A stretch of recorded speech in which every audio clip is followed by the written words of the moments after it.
everybody. My name is Stephanie, and you are here with us doing Standard Definition, the retro nostalgia podcast here on the Boss Rush Network, where each and every Monday we come together with our friends from around the internet to talk about games, movies, shows, and other topics that make us nostalgic. I'm your host for the classic animated Disney branch of Standard Definition. And we all know we can't have a nostalgia podcast without recording episodes covering these classic Disney hand-drawn animated movies. For those that might be new to listening to this, these Disney movies will be reviewed in release order, starting from Snow White and the Seven Dwarfs all the way to Princess and the Frog in 2009. So again, if you're just jumping into this, because today we'll be reviewing Peter Pan, just know that, you're welcome to check out our earlier episodes, such as Snow White, and I think Pinocchio, Dumbo, Bambi were a couple of them. But I can't do this alone. I've got my fellow besties here with me, my co-host, the boss man himself, Corey Dirrig. Hello, I'm here. I'm ready to talk some Peter Pan. I would crow really loud, but my children are trying to sleep. So yeah, please don't. Oh, or we can do the Chip and Dale version, Kooka-rooka-roo. Oh gosh, I have to mention that. Yeah. And the man, the myth, the legend himself, Mark Pererra. How you doing? Hi, I'm doing good. So nice to get the crew back together. But before we, dive into the meat and potatoes, I just want to address to our audience. Do you like what you hear? You can support us and get the show 2 weeks early by heading over to our Patreon, patreon.com/BossRushNetwork, or subscribe on free feeds. If you listen on Apple Podcasts or Spotify, we would be very grateful if you could leave us a review. It really does help with discoverability. You can also catch all of our content on YouTube and on bossrush.net. And our merch store is open with fantastic designs, including various Standard Definition shirt stickers in the fonts of what we're covering. Like, I believe there's a Marvel-based one. There's a Disney-based one. It's a lot of fun, so check it out. You can get access to the store through our website. And last but not least, Corey, do you have the list of our producers we want to thank? I do. So like Stephanie mentioned, you can support us on Patreon, patreon.com/BossRushNetwork. For just $1, you get the show 2 weeks early, along with After Dark 2 weeks early, Expansion Pass, and the Boss Rush podcast 1 week early. But if you subscribe at the $5 tier, you become a Patreon producer. What does that mean? It means you get your name shouted out on this here program. Just like these people are current Patreon producers. Just to clarify, if we have any new Patreon producers after June 28th, you'll be shouted out on the next round of recordings, because we do kind of record these in advance. So our Patreon producers for this episode of Standard Definition are Quentin Jackson, Rebecca Jewell, Adriel Munger, and my wife, Sana Dirrig. I want to thank all of our Patreon producers. I want to thank all of our patrons, and I want to thank all of our free listeners. You can follow Standard Definition on Twitter now at StandardDefPod, or you can leave a nice review on iTunes or Spotify if you listen on free feeds. It's super helpful. We'd really appreciate it if you did that as well. Who's ready for some Peter Pan? Me. Yeah. I like to start with ad-libbing what is, so whatever the movie we're reviewing. So what is Peter Pan? I'll start not because I have a brilliant one, but just because I want to get it over with. I'd say Peter Pan, the boy that did not grow up and lightly inspired Link from The Legend of Zelda. I'd like to go next. The Peter Pan is a girl's acid trip through fantasy and I don't know. I'll give you a pass because you're not in your A game tonight. I am on my A game. That was the A-est of games. S tier, Corey? Yeah. Yeah. I don't understand what that means. So tier. We can talk. That's not. But I don't like when I see what do the things stand for? Oh yeah, like SAB. Yeah, I just know that S is the top. I don't know what it stands for. I'm gonna look it up. Okay. What I mean, I feel like I could have S looked it up, tier but I've never looked it up. S tier meaning. What does the S tier stand for? S is typically regarded as standing for superb. Usually when you're playing a stylized action game or a fighting game. Okay, it's very specific. Yeah, A through D is a traditional grading scale. Some games go up to SS and triple S. Oh. No. Because Mark, the typical A through D or A through F, if you're thinking about like regular school systems, because that's not good enough for us gamers. Apparently not. Let me tell you what each of the S's stand for in triple S. So superb is one S. Superb special is two S's. And superb special superior is three S's. Wow. According to this quick Google search from Tier Maker. But that's the thing that everyone uses to rank the stuff, right? Tier Maker. So yeah. Right. I mean, totally know who Tier Maker is. Yeah, because we have a line of video game podcasts. We totally know all about it. We do? Whoops. I was like, what is in your camera? I know. It looked like a snake for a second. The way it was moving was not normal. What is Peter Pan? Peter Pan is a collection of stories kind of woven together about a bunch of kids. Yeah, that's a really good point. And we'll get to that when we talk about the plot. But really, what is Peter Pan? So this is Disney's 14th featured film based off of a play, The Boy Who Wouldn't Grow Up by J.M. Barrie, where a group of children meet Peter Pan and visit the island of Neverland, all the while as they attempt to evade Captain Hook. By the way, anybody see the movie Finding Neverland with Johnny Depp in it? Yeah. It's a great movie. It's also a really good movie. It's also a great musical if anybody's ever seen it. Although my wife and I went to go see the musical, and it is a totally different tone than the movie. Well, maybe can we talk about that real quick? Because I didn't put that in my notes, and I completely forgot about that.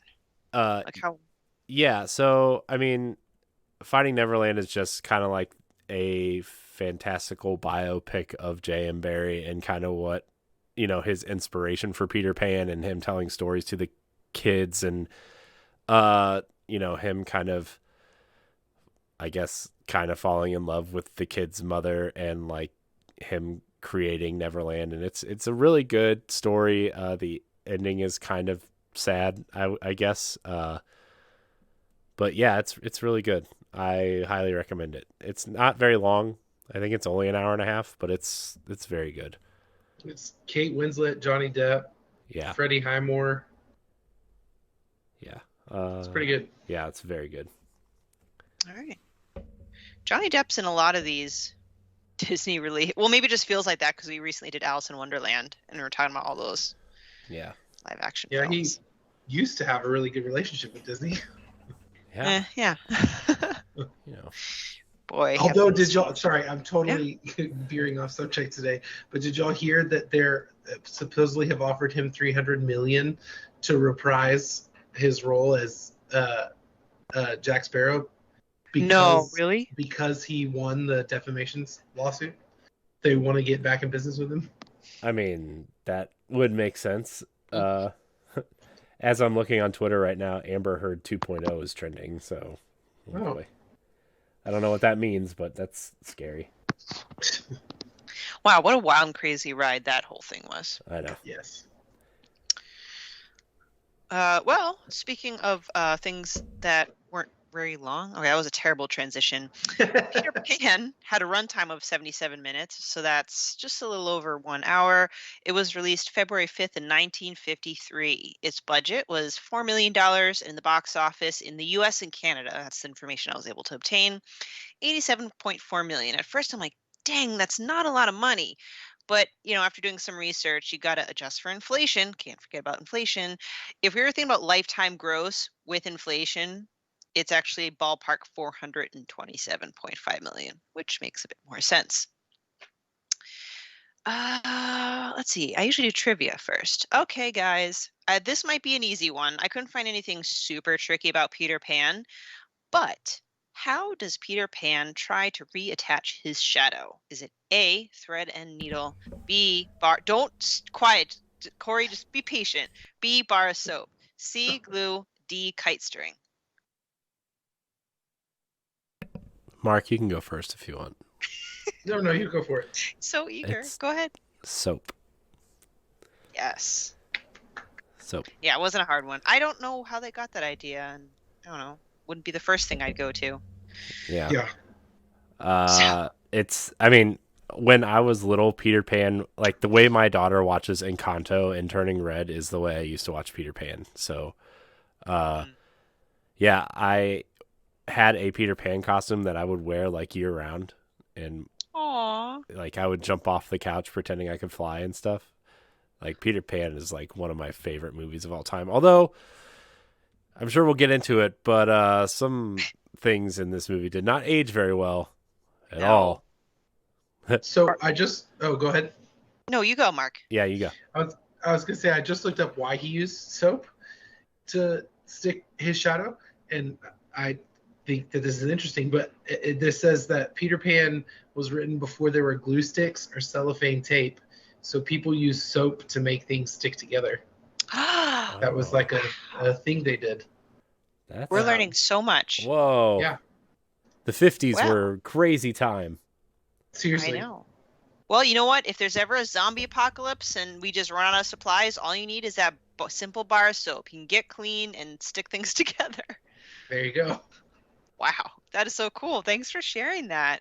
Yeah. And also, who else as a kid saw this movie and jumped off of furniture thinking they could fly? Because I also totally did that. Of course. Yeah. Landed on my stomach several times, and that hurt. Yeah. All right, some fun facts. First, we'll address sequels, as many of these Disney movies have them. They're not always great. Return to Neverland was a sequel released in 2002, and various prequel direct-to DVDs were produced by Disney Toon Studios that began in 2008, but they primarily focused on Tinkerbell. I never saw any of that. I don't know if any of you guys did. It did not interest me. I saw Return to Neverland actually came to theaters. So like there was that time period in the early 2000s where every movie got a sequel, but they were direct to DVD and they were pretty bad. But like Jungle Book 2, Peter Pan 2, there were a couple of others that they thought were actually good enough to release in theaters. And Return to Neverland was one of them. I didn't get a chance to watch it for this. That's not a requirement. But, I remember when I saw it way back when, it was not very good. But it's Wendy's daughter, and her name is Jane, and it's basically the same story, but it's just with Wendy's daughter. I feel like that's a common go-to. Isn't like the Little Mermaid sequel like had Ariel's daughter? So yeah. But anyway, so let's rewind a bit on the making of Peter Pan. So we all know it's based off of the play, but when Walt Disney himself was young and in school, Walt Disney himself played Peter Pan, and his brother Roy was manning a block and tackle with a rope to help Walt look like he's flying. And the rope snapped, and Walt Disney said, quote, "I flew right into the faces of the surprised audience." So I can only imagine how that felt. And I thought that was a pretty interesting story. But then in 1935, Walt Disney did express interest in doing an adaptation of Peter Pan as his second film, which the first film he ever done was Snow White and the Seven Dwarfs. However, the live action film rights were held by Paramount Pictures, and the copyright owner, the Hospital for Sick Children in London, unsuccessfully offered to have Disney make an agreement with Paramount. So they did have to wait a while, I think till 1939, to obtain animation rights by outbidding Fleischer. I'm sorry if I butchered that. Studios. Do you know that? I don't know that. Yeah, I know they made animated feature films, but that's all I know. And as Disney worked on this movie, he explored many interpretations of that story. In one of the earliest versions, the film was actually supposed to focus on telling. It's like an origin story for Peter Pan. But after a couple meetings, Disney thought that they should chuck that origin story and just start where Peter Pan comes to the children's house to get his shadow, and where the story really picks up. And he said that, quote, how Peter came to be was really another story altogether. So, all interesting stuff. But unless you guys have anything else, I was thinking about just going right to the characters and then the story. Yeah, I mean, we could do the characters in the story. That sounds like a swell idea. Great idea. Swell. Poor Nana. Poor father. I love him. I know. Yeah. Like when I was a kid, like I obviously didn't pay attention to. I think his name is George Darling. Mm-hmm. But now as an adult, I'm just, first of all, I love the way he talks, and just I don't know. And if we can't go to the party. That's perfect. And Mary Darling is your typical kind of 1950s wife that scolds him all the time. Remember when the kid, who's the younger one? I think Michael's the younger one, right? Michael's the youngest, yeah. Or he drew on his, what do you call that back then? It's like a cover shirt. I forget what they called it, but the treasure map. Like, but I never knew what that was as a kid. Yeah, and he's like, but now watching it, I mean, I can't really say I know what it was now, but because I don't, like, do people wear that still anymore? It must have been some sort of like, what, you know. Not a cummerbund, but it's like something like that. Yeah, it's just probably some sort of time period thing that nobody, it's like the soap thing. Nobody knows what that was for in 2022. Maybe also it's like a British thing. Who knows? Yeah, them in their fancy clothes. I honestly, like, if I try to imagine myself wearing that, I cannot be comfortable. Mm-hmm. Now, George. Yeah, so the kids, Wendy, John, and Michael. So they have 3 children. Michael's the youngest. John is a little bit older, the middle child, and he's kind of your brainy kid with the stereotypical round glasses. And Wendy is the eldest, and she tells stories of Peter Pan to the children. When I was younger, I didn't quite understand the whole Wendy can't stay in the nursery anymore. Like, I don't know, just that concept. I didn't understand. I'm like, well, what nursery? Are they running a nursery? But they meant the little kids' room, I guess, and the big kids' room. Yeah. Right. Yeah. I mean, I never understood that either growing up. And, like, to be honest, I don't really totally understand the concept now, except for, like, maybe they just called like you said, the kids' room a nursery, and like maybe it was time for her to get her own room and be a teenager or whatever, however old she was. I'll admit I was shocked that she really didn't want to leave the room, because when I imagine a sibling scenario, I guess I don't have the most accurate, like, I'm not the best person to speak to because I'm an only child, but I can imagine if I was staying in a room with my 2 younger brothers, I'd want to get the hell out of there and have my own room. Right. Yeah.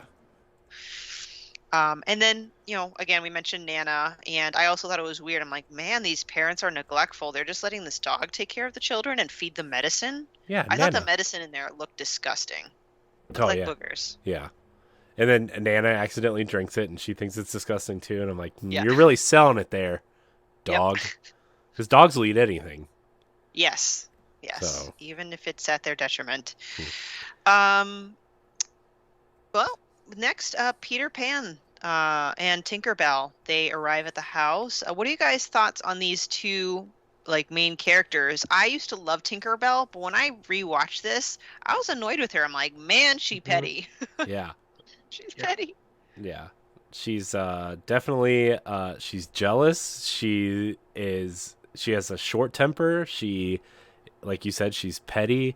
And then, like, Peter Pan doesn't even notice, right? Like, he just doesn't, like, she's just another soldier in his army, if you will. Like she is expected to do what he says, right? Just like, when we get to the Lost Boys later, she's just, because like obviously Peter, like, and Wendy, you kind of like root for them, but then also Peter has Tiger Lily.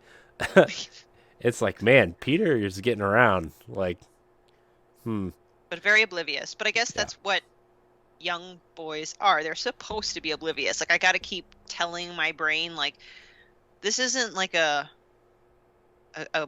teenager or an adult, right? Like, they don't think that way. Right. But yeah, Tinkerbell, like, there's even a part that turned me off where she was admiring herself in the mirror. Fine, she's very very vain. She kind of was looking at her hips or her butt and like silently implying like, oh, I'm getting fat. And just me like looking at her, how like she had a nice figure, and I'm like, oh, see, body image, I don't like that. Right.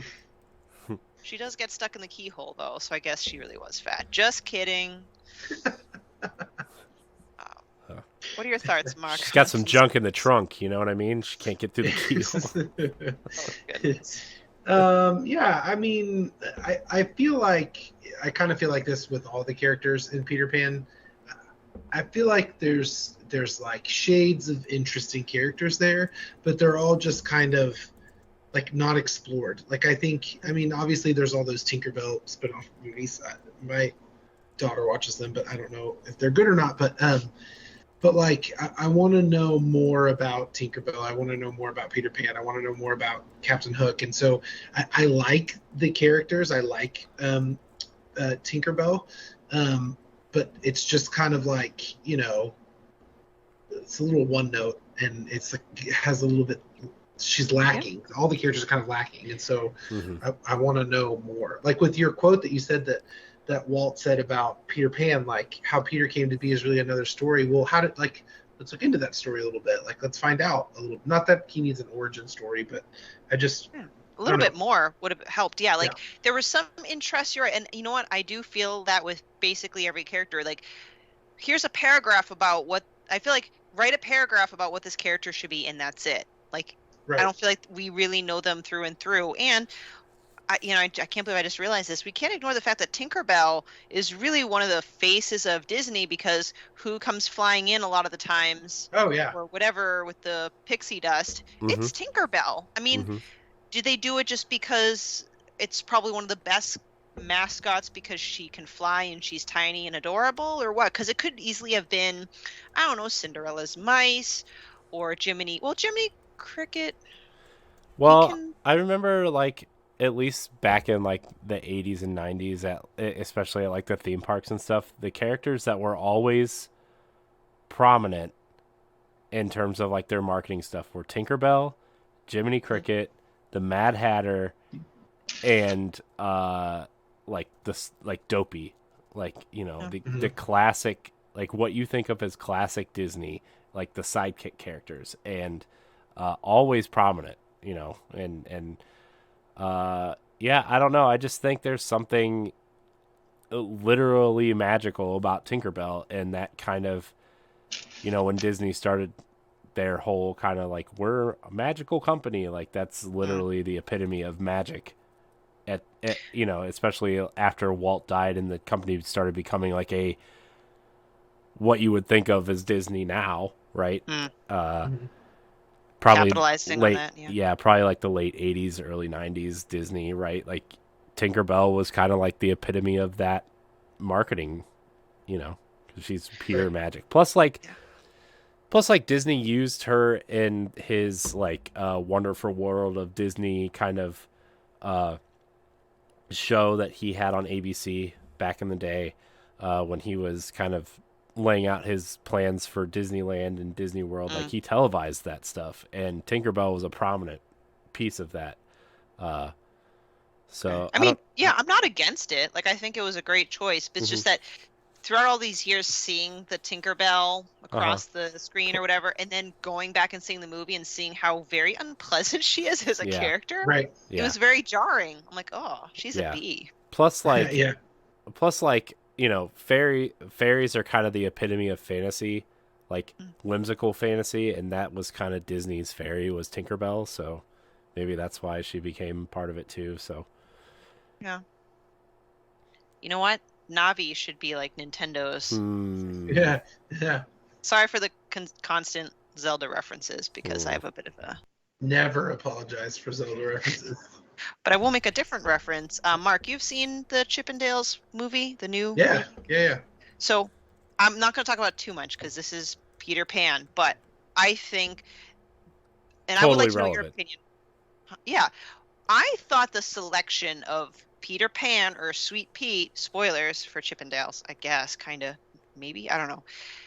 I thought that was a great choice because the premise psychologically makes sense. Like, in corporate Disney Fantasyland, your fame was built upon the fact that you were a kid that didn't grow up, and if you showed signs of growing up, like, you're out of the business, and then he just turns into some seedy back alley villain.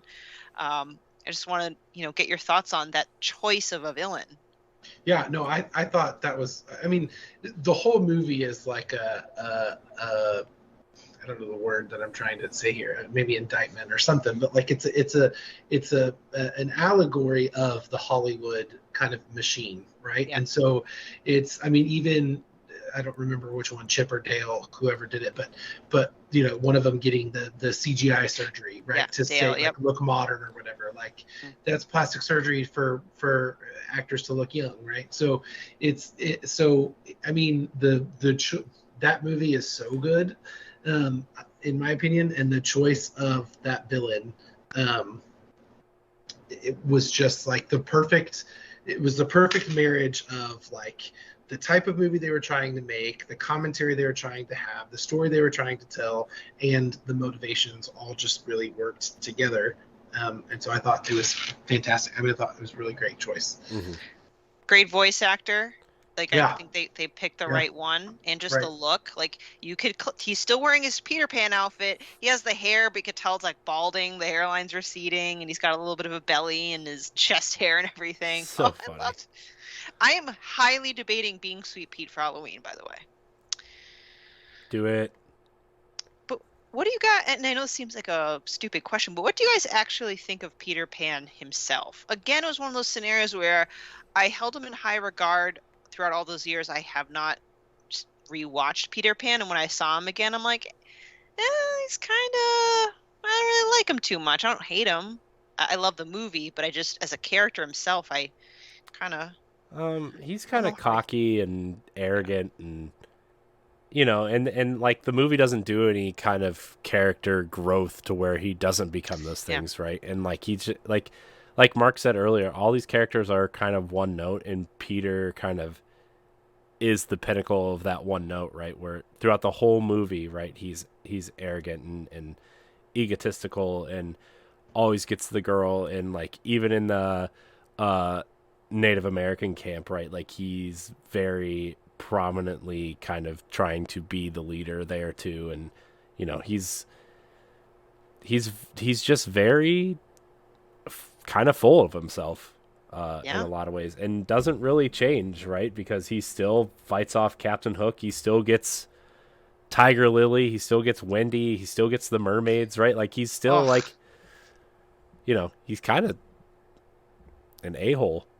Yeah. Well, okay. So I kind of felt that way. And, oh man, can I just say that mermaid scene? I'd really dislike that. Just those girls being so catty, and then Peter Pan just laughing. I mean, again, I try to remind myself he's supposed to be a young boy's age, so he's supposed to be immature, I guess, and laughing at it, but I don't know.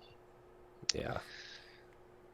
All right. Well, I kind of want to tackle that end, since you mentioned it. Captain Hook and his team. I love Mr. Smee. Oh my gosh, Smee! And the alligator, the one that goes tick tock, tick tock. Oh, I love him. What do you guys think of Hook as a villain? I love Captain Hook. Yeah, Captain Hook's great. Smee is great. I think the whole Skull Rock scene is hilarious because like Peter's like mimicking Captain Hook, and Smee is kind of like listening to Peter, but then also he sees Captain Hook, and Captain Hook is like giving him different directions, and that whole like, it's great. And then like the beginning scene, like when you first get to Neverland and Smee is shaving Captain Hook. Oh yeah. But then he wraps the towel around him and he shaves him, and then like he accidentally shaves the seagull. Yes, Seagull's butt. Right. So and he thinks he cuts Captain Hook's head off for some reason. Yeah. So silly. Oh. No, that entire crew is great. Like even some of the pirates. I mean, I don't think you really get to know them individually, but I just think overall they did a great job with the pirate aesthetic, their attitudes, their singing. Yeah, I love Captain Hook. He has it out for Peter Pan, but it makes sense because Peter Pan fed his hand to this crocodile. I have a story for you guys. When I went to Disneyland, I had the autograph book. I was collecting everybody's autograph, not just the princesses. I was going after, Beast, and then even Teenage Mutant Ninja Turtles, by the way. Mm-hmm. I forgot why they were in Disney. So Disney... in Disney World, I remember when Hollywood Studios opened, they partnered with other companies to feature their characters there because they wanted to feel more like a Hollywood movie studio instead of just like another Disney park. And so they don't do that now, right? No. Yeah. So they had Ninja Turtles. Who else did they have? They had so many different characters there that weren't Disney at the time. Even like Star Wars and Indiana Jones, now they're owned by Disney, but they weren't owned by Disney back then, and Honey, I Shrunk the Kids was a big feature there. Yes. I think the Ghostbusters were there at some point. So like they had all kinds of crazy characters walking around there, and it just, man, I have a ton of pictures with me with the Ninja Turtles, by the way. It was I totally lost awesome. it with April. I was like, ooh. Anyway, back to my story. Then I got to Captain Hook. Throughout maybe until a young age, till 6th grade, I had long hair, like down to my butt long hair, and it was always in a braid. And my parents went to take a picture of me with Captain Hook, all's well. He got his hook caught on my braid. Oh, no. And he couldn't get it out, and I started as a young, just typical young kid, I started freaking out. So, like, as, if someone freaks out, you can't really. So he got his hook caught in my hair. It was terrifying. But I still love him. Poor guy, whoever was in that suit. Seriously, yeah. That's funny. All right. Now maybe the subsequent characters, and maybe this is where we can talk about plot points and the controversy, so to speak. We got the Lost Boys, the Native Americans / Tiger Lily, and we already talked about the mermaids. There really isn't much to say about them. So yeah, we can talk about the Lost Boys and the natives. Yeah, it's a shame that they relegated Tiger Lily to such a small role, because in the real story she's super cool. Like she's kind of Peter's equal in a lot of ways. And I don't remember the sequels as much. I think I've only seen Return to Neverland once. But don't they kind of treat Tiger Lily with more respect in that movie than in one of these movies they do? I don't know. I can't remember. Yeah, I just know like Tiger Lily originally was supposed to be like Peter's equal, which is why they had such a great connection, and they just kind of relegated her to another damsel in distress in this movie. Yeah. Which is kind of the reverse, and I know we'll get to this movie sometime down the road, but like I think why Disney did Pocahontas was to kind of make up for what happened in this movie with Native Americans and stuff, and kind of putting them on the back burner and relegate them to a racial stereotype. And Tiger Lily specifically just got the short end of the stick. I really cringed at the whole "What Makes a Red Man Red" song. Oh, yeah. And it's not like I gave Disney a pass for the other things that we've discussed that were controversial in the past, but I just felt like this was probably, for me, a little bit more cringy, because those Indians or Native Americans, again, however you want to refer them to, they called them Indians in the movie. They literally were very red-skinned, like to the point where it was just like, why'd you have to make them that red? Just because, oh God, I don't know. And I know again, like I tell myself, because I try not to be super critical and I don't know, there's enough of that out there, right? I try to be considerate of the time. I know back like in the 50s, like remember we learned that kids used to play a lot of like what cowboys and Indians, right, and stuff like that. So I feel like back then, like I don't know, they just were a lot more casual about how they depicted natives, I guess. And I don't know, I just was the song was probably the most uncomfortable part. I'm not sure if there's really much more that's to be said, but I was uncomfortable. Yeah, I mean, I think with things like this, like when we talked about this with Dumbo and with other ones, is that like you can't. I feel like you can't remove a piece of art or a piece of movie or whatever from the time that it came out, right? Exactly. And so I think humans have evolved since then, and I think there's a lot more that we know now. And so while I'm not gonna like play that song on my radio or like sing it a lot or whatever these days now, it doesn't.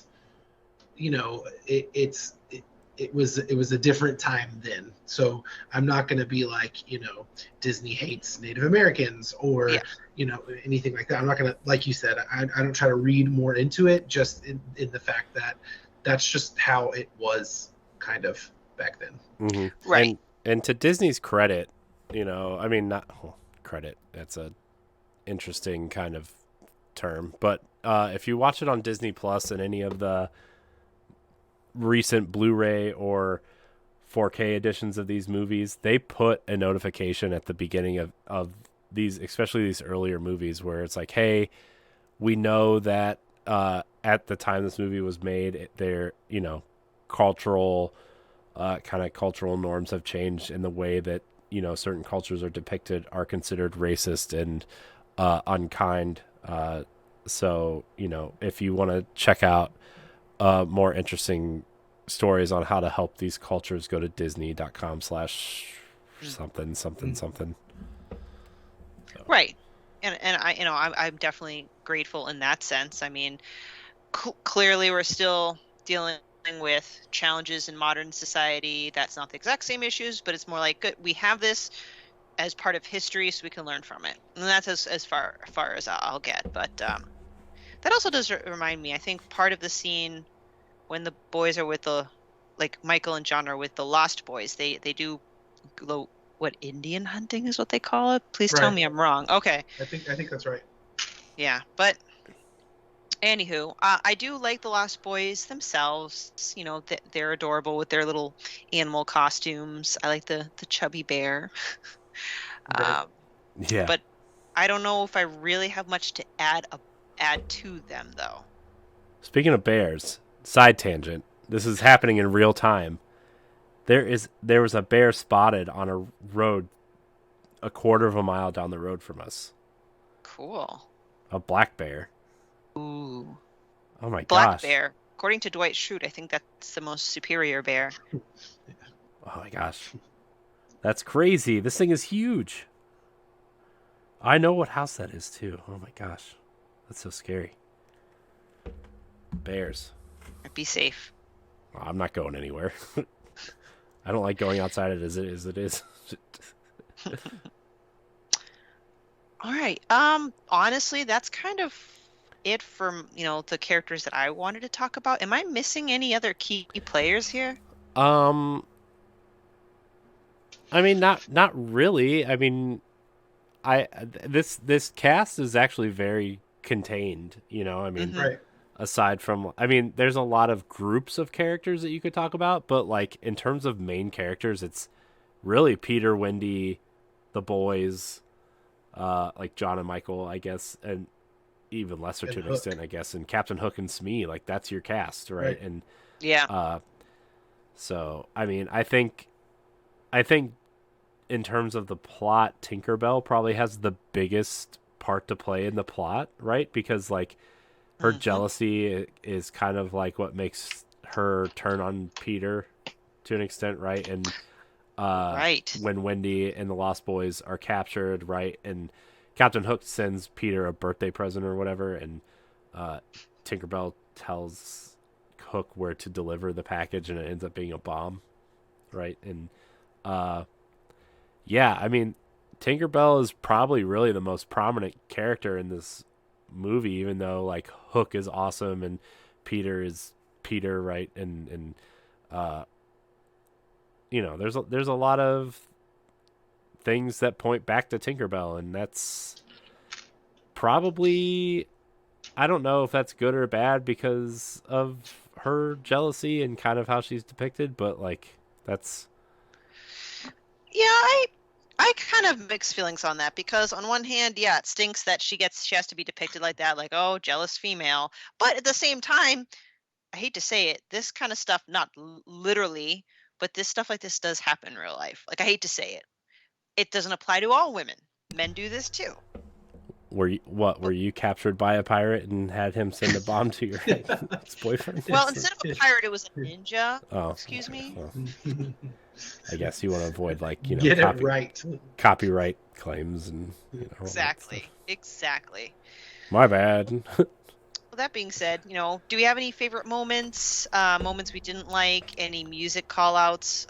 What we already talked about. I did like the end where, when the kids are back home and the father sees the ship in a cloud shape sailing in the sky, and he says, it's strange. When I was a kid, I thought I saw something very similar. And it, I guess, again, hits me more when you're an adult. That's why, these experiences, I'm really enjoying talking about this with you guys, because my experiences rewatching it now obviously hits a bit different than when I was a kid. And I'm like, oh, it's important that as an adult, because that's kind of the overall premise is, you know what, you got to grow up. But when you grow up, you can still remember, recall, and remind yourself of those innocent, fun-loving days. Yeah, and I think it's also like implying that at some point maybe he was, I don't know. That's probably a much more interesting way to interpret the story, but I always interpreted that like he was recruited to be a lost boy and he ended up leaving, and becoming who he was, right? And growing up. But I don't know. I think I like your answer better because it sounds smarter and more believable. No, I've considered that. I was like, oh, I wonder if he had that adventure as a kid, and maybe as an adult he just thinks it was all a dream. You never know. Yeah. But I think one of the moments for me that sticks out is like when Wendy is taking care of the Lost Boys and they call her mother, right? Like because they don't have a mom because they're orphans, and like it's something I didn't realize until real late, right? Is that the Lost Boys are just orphans who followed Peter, right? And never knew their real moms, I guess. And like Wendy is the closest thing that they'll ever have to a mom, and it's just kind of sad to think about. It's really sad. And then I also think at that point you start seeing maybe Wendy realizing that, she is lucky to have a mom and a dad that care for her, because these kids don't have anything. They live in a tree with Peter. And like, yeah, when you're a kid, that sounds like an awesome adventure to go, fight pirates and live in a tree house and whatever. But like, once you get older and like when Wendy kind of realizes that, I think it's kind of interesting turning point for Wendy. So, yep. Any favorite moments for you, Mark, or not favorite? I mean, yeah, I feel like, which is kind of what I felt about a lot of these early movies, is that they're so, like, we talked about this especially with like Dumbo. It is so ingrained in my head as this like big, cultural thing, and it's like this really important movie, and then I watch it and I'm left a little bit lacking. Like there's not really a cohesive thread that ties everything together. There's not really, it was just kind of there. That being said, I'm not a huge fan of the Peter Pan story as it is. I mean, I like Hook, but that's because I love Robin Williams. But like the Peter Pan story overall, it's just kind of for me. And so I'm not a huge fan of this movie.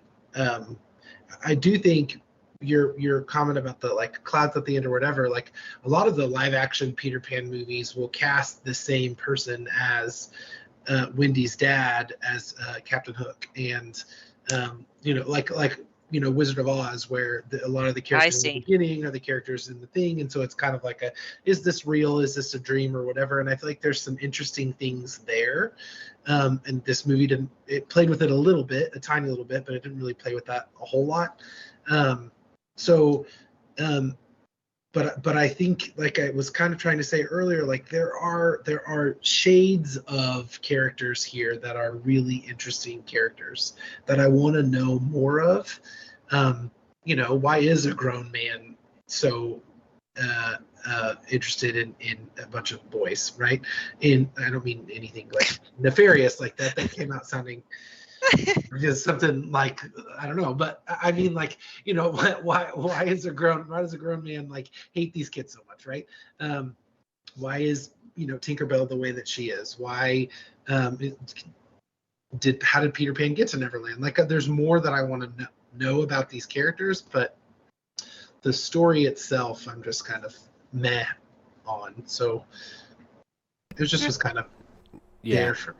Yeah, I mean, going back and rewatching these movies, like, I thought Peter Pan was going to be, at this point, pretty high on my list, and it's actually like a pretty mediocre movie to me, like Mark said, and I grew up loving Peter Pan.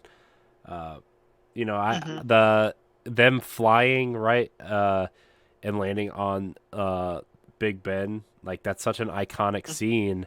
And that's like something that you always think about. You think of the ship fight with Captain Hook, and obviously the crocodile, which is only in the movie for like less than 5 minutes.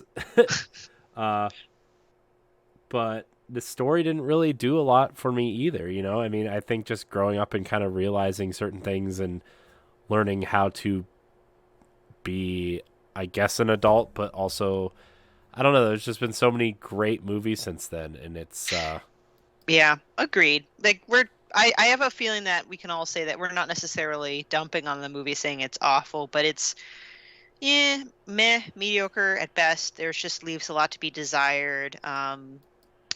Although I will say, if I were to get asked a question like, oh, if you were to go to any area in a Disney universe, where would it be? I would actually love to explore the concept of Neverland.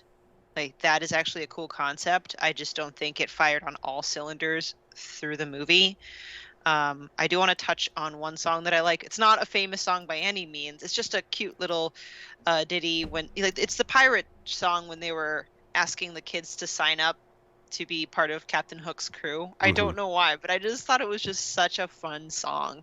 It's stuck in my head right now, but I don't know if that goes to also speak to the fact that this movie wasn't really the strongest, in my opinion, with music either. Yeah. I mean, the opening song. Fly. Yeah, You Can Fly is like the iconic song, but like none of the other music is really, it's not great. It's like it's not like Pinocchio, right, where you can pick out three or four songs off the top of your head, where this is just like, oh, okay, right. Yeah. All right. Well, anything else you want to cover? Because if not, we can just go straight to the ranking. Yeah, I'm looking for our rankings in the Discord right now. I can't find them. I thought they were pinned to the. It's in the document. Is it? Oh, okay. Like the document that I shared. Okay. So while Corey's looking at it, I will verbally let our audience know. Right now, we currently have sitting at the top, Cinderella. Number 2, Pinocchio. Number 3, Bambi. Number 4, Snow White.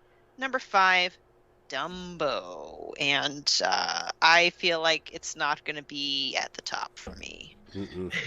Yeah. So it's better than Dumbo. It's better than Dumbo. I agree with that. I don't think it's better than Snow White. Which is shocking to me. I do not think it's better than Snow White. I thought this was going to be towards the top. I really did.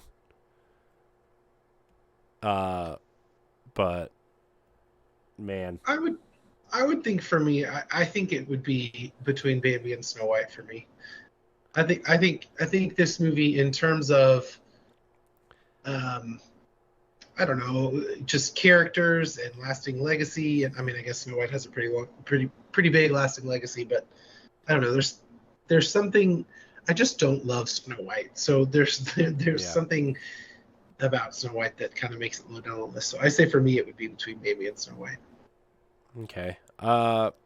I do want to say that this movie is beautifully animated for what it's worth. Yeah. Like, especially like the aerial shots of like when they're flying over London and you see the city below them, right? That's just such an awesome shot. Or like when they fly into Neverland, that's a cool shot. Yeah. The cannonball going through the cloud is a pretty cool shot. So yeah, I mean it's beautifully animated. But I have no problem putting it between Snow White and Bambi. Okay. What do you? Yeah, me too.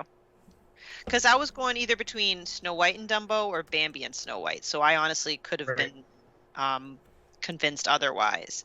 So it looks like we've got Peter Pan now sitting at number 4 beneath Bambi and above Snow White. Well, with that, it takes us to the end of this episode of Standard Definition.